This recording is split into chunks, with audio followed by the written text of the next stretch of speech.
ఉపాధి హామీ పథకంలో మహాత్మాగాంధీ పేరును తొలగించడం అన్యాయమని పోలవరం జిల్లా రంపచోడవరం నియోజకవర్గం కాంగ్రెస్ పార్టీ ప్రధాన కార్యదర్శి శాంతి కుమారి ఆవేదన వ్యక్తం చేశారు. రాష్ట్రంలో కాంగ్రెస్ అధికారంలో ఉన్నప్పుడు పేద బడుగు బలహీన వర్గాలకు వెనుదనుగా నిలిచిన ఘనత కాంగ్రెస్కే దక్కుతుందన్నారు. గాంధీ పేరును తొలగించడంపై తీవ్ర వ్యతిరేకత వ్యక్తం చేస్తున్నామని ఆమె తెలిపారు. ఫిబ్రవరి నెలలో ప్రారంభించడం జరిగింది. ఈ రోజు వరకు కొనసాగుతున్నటువంటి మహాత్మా గాంధీ జాతీయ గ్రామీణ ఉపాధి హామీ చట్టాన్ని ప్రస్తుతం బీజేపీ ప్రభుత్వం మహాత్మా గాంధీ గారి పేరును తొలగించడం చాలా బాధాకరమైన విషయం. ఇది దుర్మార్గమైన ఆలోచన అని కాంగ్రెస్ పార్టీ నుండి ముక్తఖండంగా ఖండిస్తున్నాం.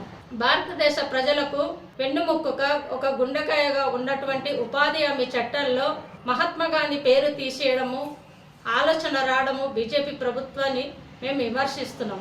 మహాత్మా గాంధీ అంటే దేశ ప్రజలకు శాంతి, సమానత్వం, సత్యం ప్రజలకు ఒక సాంకేతికం.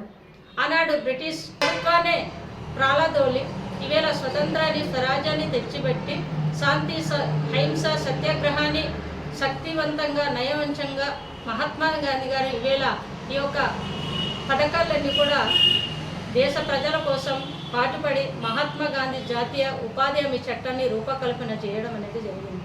దాన్ని కూడా ఈవేళ నిర్వీర్యం చేయడం ఎంతవరకు? Please subscribe to YK TV Network. Please subscribe to YK TV. Please watch YK News. Don't forget to subscribe YK News channel.